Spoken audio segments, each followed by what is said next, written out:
ZipRecruiters has come on board as a proud sponsor of Without Warning podcast.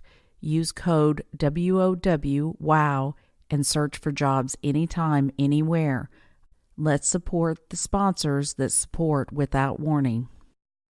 I know Aaron personally, and I know that he's a vicious, lying sack of shit. I know that. Has he been in trouble before? I don't Yes. think so. Yes. Like, not like anything like this was, but arrests, fleeing down to Florida. He's actually ex-boyfriends with my best friend, Cassie. He put her in the hospital, punched her in the face. They have a restraining order against each other, no contact order with each other. That was a domestic assault. I think that was last November, because I worked with Cassie at Logan's Roadhouse, and she came in with a black eye, and she lied to everybody and said she got in a car accident, but that was just because her boyfriend came up there. Her boyfriend was the one that gave her rides to work and paid for her stuff, and she didn't want people thinking bad about Aaron. But I just know the kind of person he is. And so, even when I found out that Lauren was with them, I was like, why the hell are you with Aaron Lilly?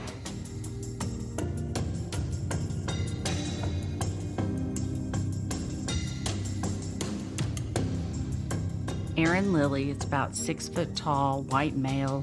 He is a surfer, country, man bun wearing guy. Just your average looking guy. He seems to be a risk taker, and it is shown over and over on his Instagram account, which is public. His profile picture on the Instagram account is quite interesting. It is him mooning everyone. Aaron Lilly was one of the campers on top of the cliff with Lauren that weekend. So there's Lauren, there's Hannah, there's me and Chris. We had our campsite across from the dock, at the end of the bar.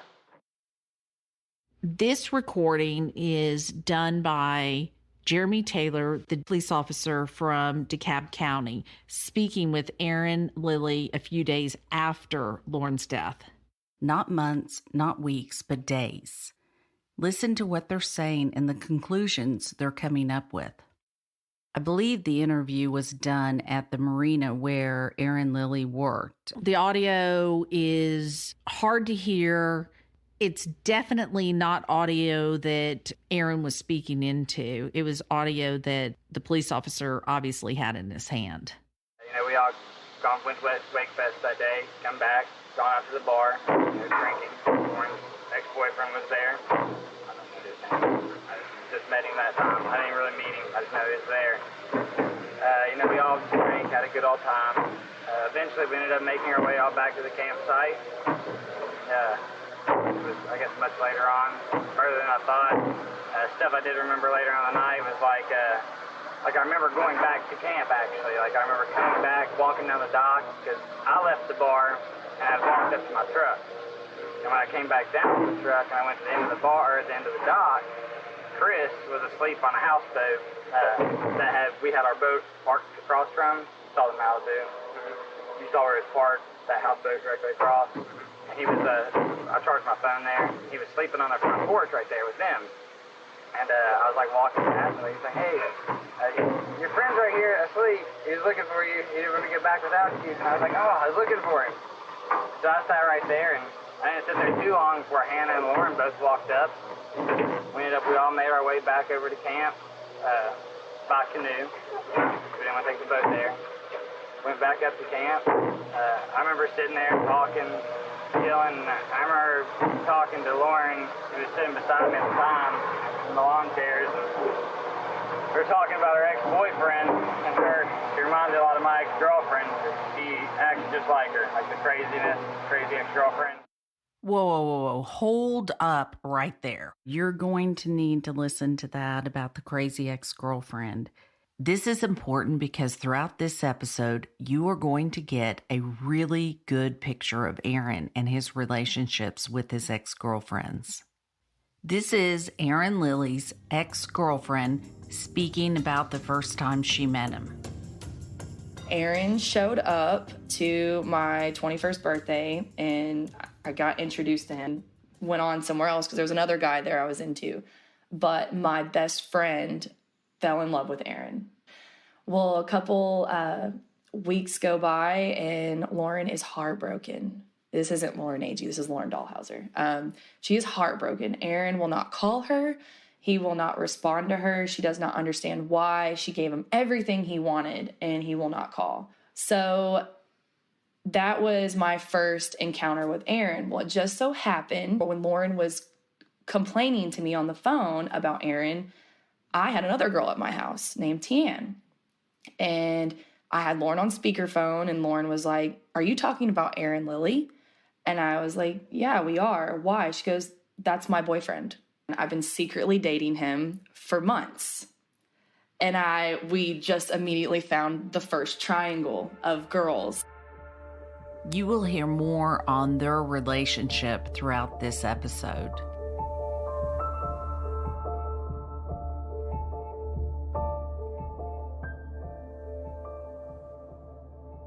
Not that we were looking for her, but if she would have been there, he would have seen her there, you know? Like, there was him and his brother Jared.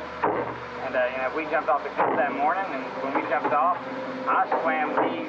Jared and Jacob could have swam across. We swam back across the dock where Hannah had been on the canoe from the back.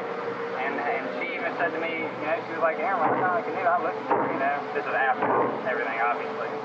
She was like, I glanced around, And we almost went back to the dock, and, we weren't going to abandon her. I would never abandon someone. I'm sure the name Samantha might have came up at some point. She stayed with us the night before.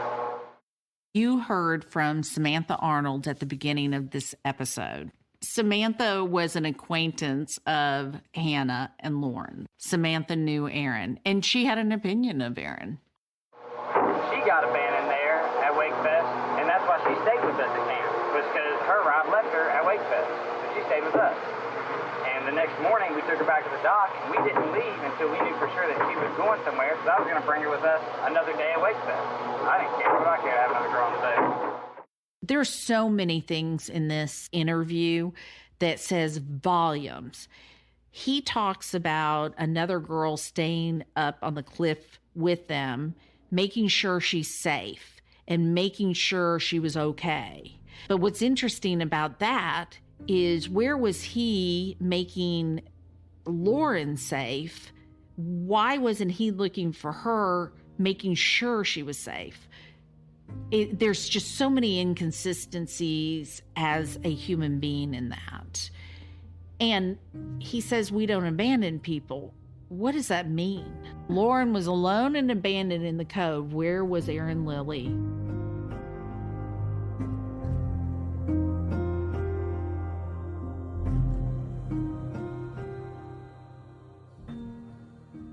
I was on the boat, getting stuff ready. Seen her ex-boyfriend. Hannah saw her ex-boyfriend. And I watched her do this. She hopped off the back of the boat where he was.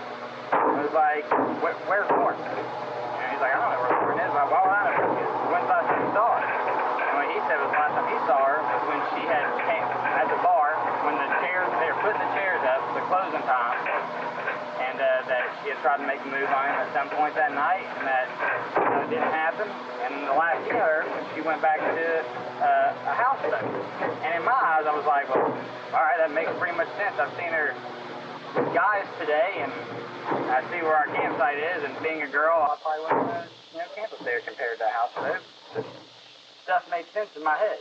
And I was like, well, find her at Wakefest, I guess. I'm sure she'll make her way out there. And we all actually went out there and had our own day. Aaron is referring to Clint.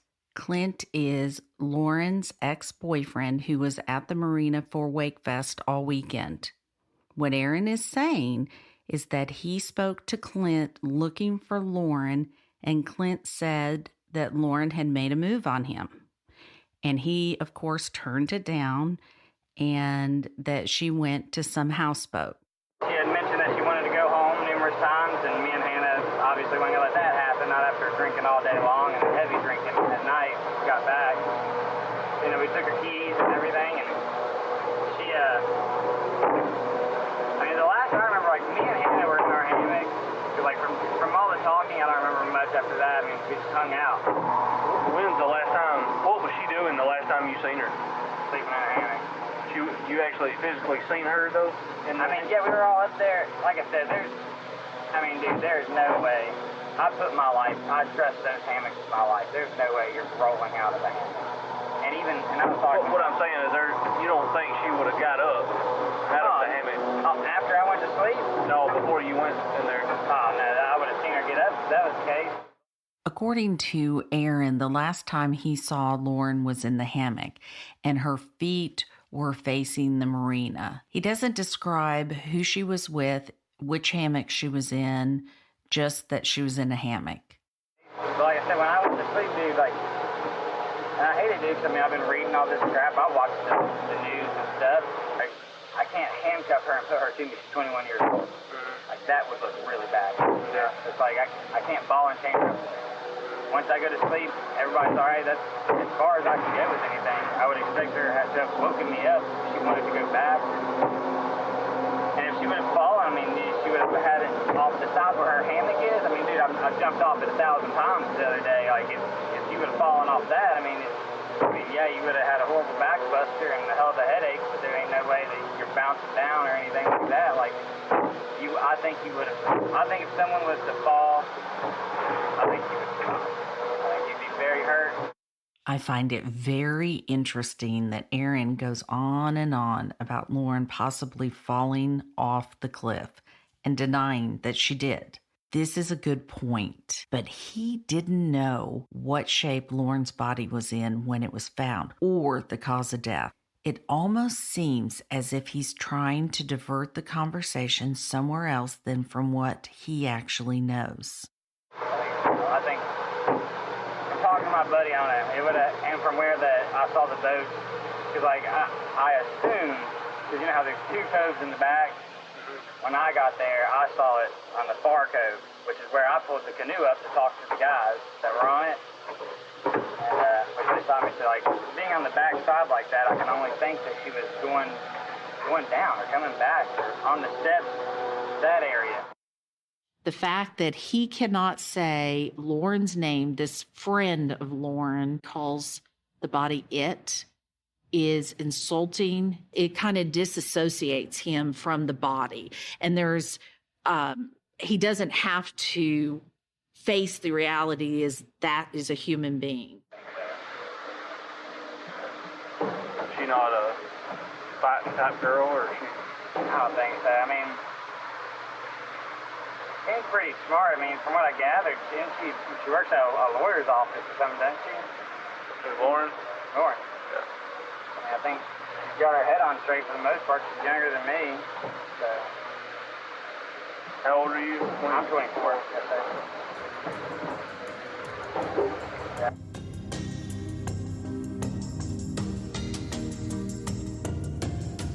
Was Chris still awake? But when we was asleep? Yeah, right. Chris was drunk. Chris was asleep on the houseboat before we could even get him to our canoe. Even started to get him up the mountain to get up there and go to sleep. You don't think that them two done anything? I don't think so. Like I said, Lauren was very friendly, but when she was sitting there crying about her boyfriend, or her ex-boyfriend, she had said, I guess I have to tell my boyfriend about this. So I'm like, your boyfriend? Back in Hendersonville? She's like, yeah, you have a boyfriend back in Hendersonville? And she's like, well, yeah, I'll tell him about all this. He knows how I am. I'm just like, oh my gosh, this girl is crazy. I am sure you caught that Aaron Lilly was painting a picture to Jeremy Taylor that Lauren was very friendly with the opposite sex. We had another girl on the boat with us that day that had him pretty wrapped up, I'd say. She was much more friendlier towards him. You be willing to take a polygraph? Yeah. Everything? Yeah. And we usually ask people, you don't know me, I don't know you. Yeah. We get statements from people. I'm not saying you're lying by no means. I don't want you to take that the wrong way. Don't take it the wrong way. They've called our office phones.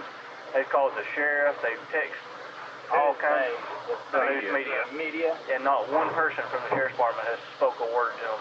Not even a word. Not hello to them. And on the news media it says, the sheriff's department says.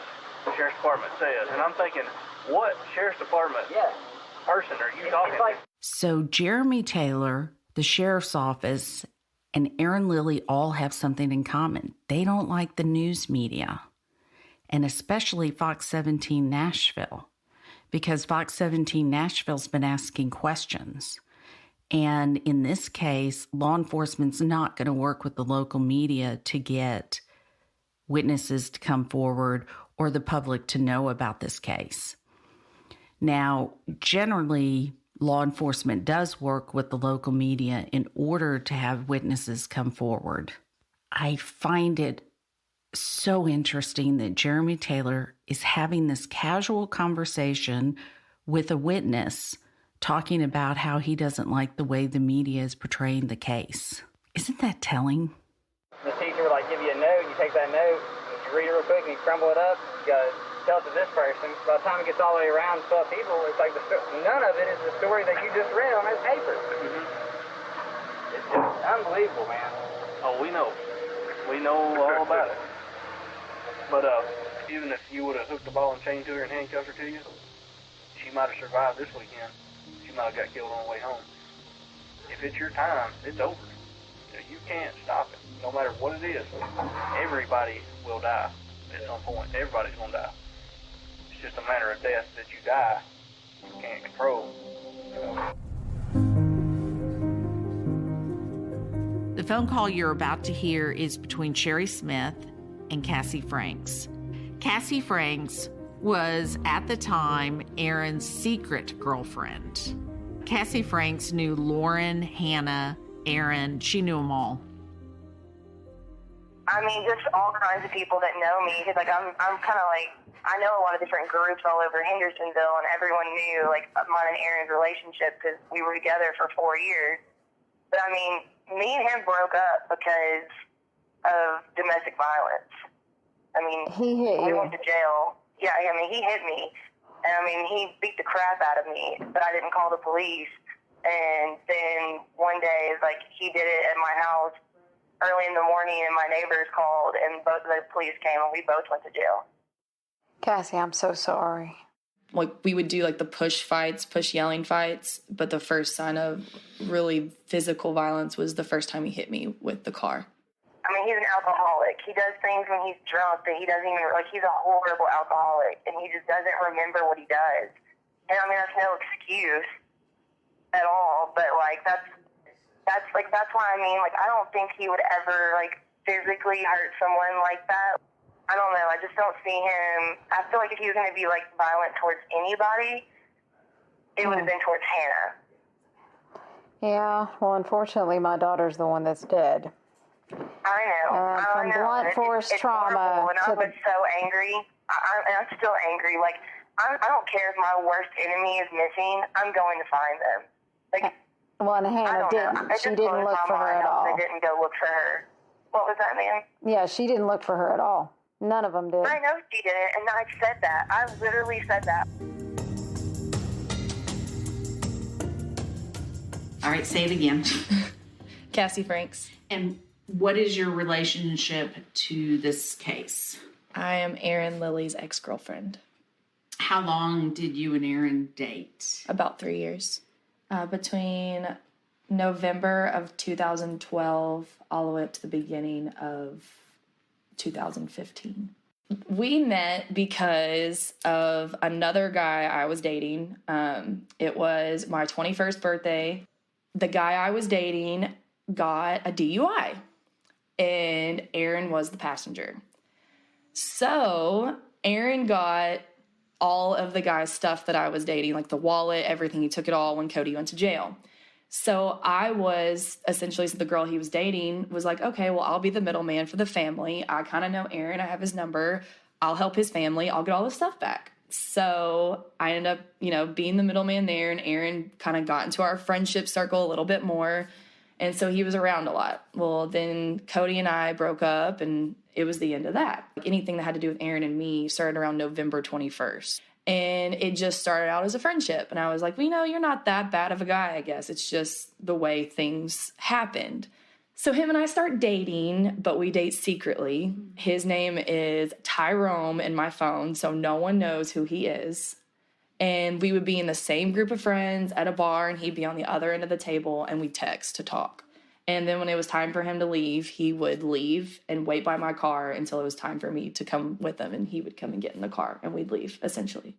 Originally, I was told Cassie Frank's name. I heard Sherry's recording with Cassie, and I wanted to reach out to her. I tried very hard to get Cassie to talk to me, and for a long time, she would not. Finally, Cassie and I met, and from there, I have met her several times. When I first sat down with Cassie, I wanted to know if the stories about Aaron were true. The very first story that Cassie told me about was a motorcycle accident. Well, when he wrecked the motorcycle the first time, they were drunk, drinking margaritas. Aaron had been driving the motorcycle. He had a passenger on the back, Patrick, and Aaron popped a wheelie. Well, Aaron's known for when you're on a bridge, he pops a wheelie. Patrick grabbed Aaron by the helmet, pulled, and they both fell off. And the bike punctured Aaron, and Patrick got thrown, and he got hurt. His whole body was road rash. Patrick goes on to a hospital. Aaron calls Cassie. Cassie goes over and helps Aaron hide the bike, and then finally got him to the hospital. They didn't tell anybody that it happened. What was our saving grace is earlier that day, Aaron and I were in Gatlinburg, Tennessee, and it was all over social media. So no one knew we were back in town but the people that were involved. And the story that was going around was the bike was stolen. Aaron told Patrick, I'll pay for all your hospital bills if you just take the fall. I'll say you were allowed to ride my bike. I always left the keys in it, that you just wrecked it and got scared and left. Patrick didn't want to go take the fall. He was down for it at first, and then he changed his mind. Aaron got caught. He was going to jail for 2 years. So, Because of why? reckless driving, not having a license. I think just like his rap sheet, Judge Hunter said, if I ever see you again, you're getting 2 1129s. And what got Aaron off is the cops never took a picture of his motorcycle. So they said it was a Kawasaki, and Aaron said, yeah, it was a dirt bike. Well, you don't have to have a driver's license to have a dirt bike. So he got off because it was Judge Hunter again. He goes, well, Judge Hunter, I'm moving to Florida. And he got a lease signed by his mom saying that he was living with her. They made up some fake lease and showed it to Judge Hunter, and that's what got him off. And he said, I never want to see you back in my county again. Don't come back. So his mom was willing to fake a lease? To get him out of trouble. Okay. So there's already a background of Aaron hiding evidence, having a girl help him, and not telling the truth. Initially, I was told that Aaron was on probation, that he had a domestic issue, and that he had gone in front of Judge Hunter. What I found out was he was not on probation, that he had gone in front of Judge Hunter, but he told the judge he was leaving town. Aaron and Cassie had a very toxic and physical relationship, to say the least, which she talks about here. It exploded twice. The first time it exploded was my stepdad's 60th birthday party. I broke up with Aaron that day, and because I was just tired of it, I couldn't take another moment, and I told him, do not show up at my stepdad's birthday party, because he lived with me at this point, and I was like, do not show up. He showed up, which I ignored him while he was there, and he drank. So I was like, what is your deal? I told you I didn't want you there. I'm tired of this. Do you want to be with me? Do you want to fix things? What is? I can't deal with the way you live anymore. I want a relationship. I'm tired of taking care of you. And it's he wouldn't talk about it. I'm like, no, Aaron, we're talking about this. You're not running away from this conversation. And when I told him, I wouldn't let him run away from the conversation, he got on top of me and started just beating the crap out of me. And so I fought back, and it turned into a huge fiasco where my parents were involved, and my parents saw the whole thing. And I ended up I bit Aaron because he was on top of me and I couldn't get him off. and he was on my hands. Aaron woke up the next morning and saw my face and thought it was makeup. He goes, your makeup's all over your face. And I looked at him like he was an idiot, obviously, and he's like, did I do that to you? And I said, yes, you did this. And he was like, I am so sorry. Like, he immediately was just like apologetic. I'm so sorry. I can't believe I did that. Is that why my hand hurts? And then I was like, well, yeah, probably. And I said, and also because you broke my phone against the wall, you shattered my phone, and you put that hole that's in the wall. The whole next week, he acted like, he was the best boyfriend in the world. So, when people would ask questions, Aaron had a broken hand on his dominant hand, and they would be like, did he do that to you? And Aaron would be like, no, why would I hit her? A box fell on her face. Her parents just moved. And he wouldn't even let me talk. It was always a different story up until the bruises went away.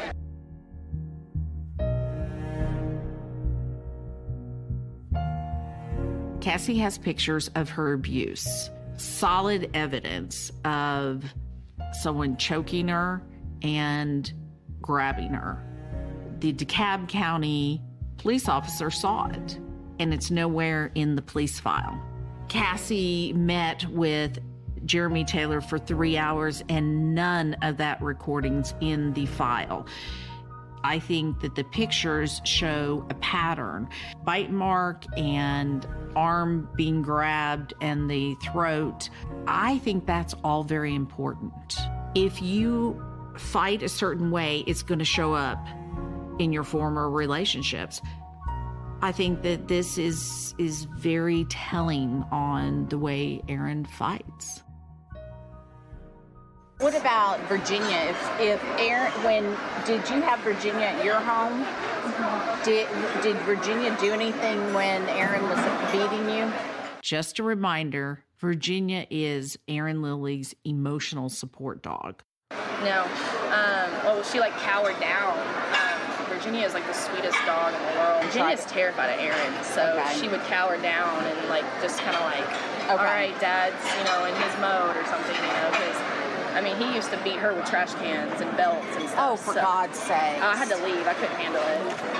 About a week and a half later, we were supposed to be moving in with his brother, Charles, in White House. And I said, can we just wait till next weekend to start packing? I'm just not ready to do this. Let's wait till next weekend. And he wouldn't stop packing his stuff. He was packing his bags. And I'm like, I'm not going this weekend. He's like, well, I'm ready to go and you're coming with me. And I was like, no, I'm not leaving. I'm not doing it this weekend. So he made me so mad, I picked up all his stuff and threw it out in the front yard. Mm-hmm. And when I did that, it set him off.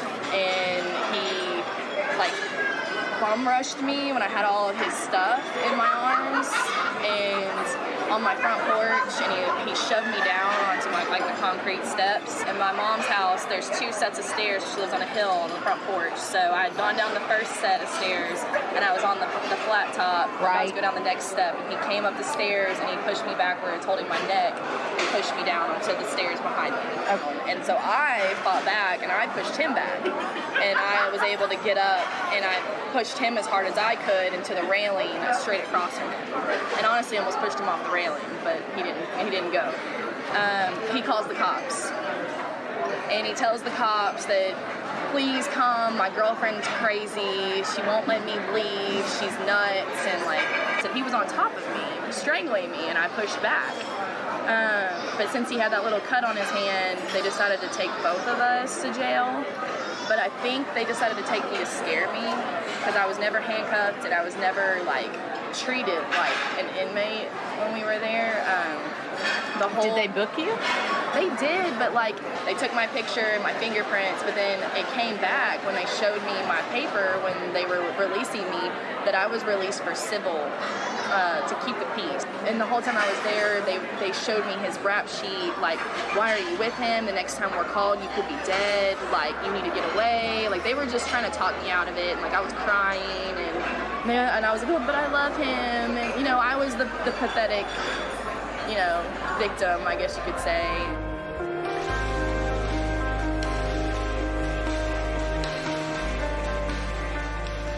The fact that Cassie came forward and told her relationship, what happened to her, is extremely brave.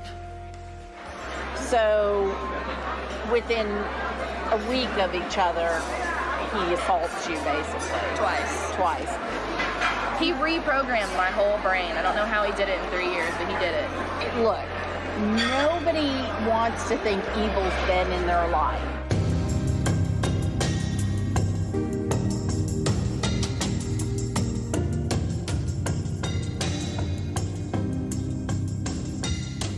Lauren's family gives their full permission for any and all details to be shared in hope that the truth will come out. If you know anything at all, call 1-888-599-0008 or email tips@SheilaWysocki.com. Next on part 2 of episode 3, Without Warning.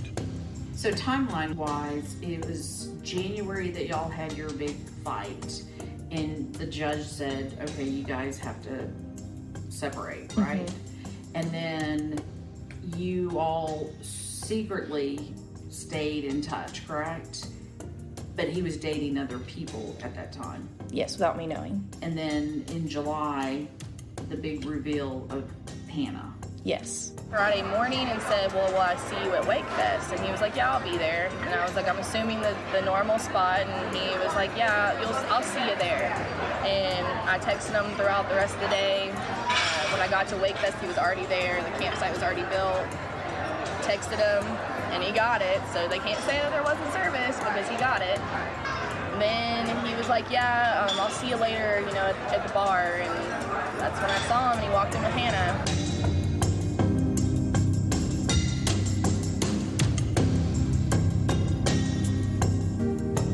Without Warning. Host, Executive Director, and Executive Producer, Sheila Wysocki. Producers, Katie Zitzman and Aaron Parker. Editors, Katie Zitzman and Aaron Parker. Narrator, Tim Evans. Thank you for listening to Without Warning. Make sure you subscribe to the podcast and leave us a quick review to help others discover it too. If you or someone you know knows something about this case or the people involved, you can submit tips by emailing tips@SheilaWysocki.com or call toll-free 888. Found dead Sunday in Center Hill Lake. And he said, I need to tell you that your daughter didn't make it. She's dead.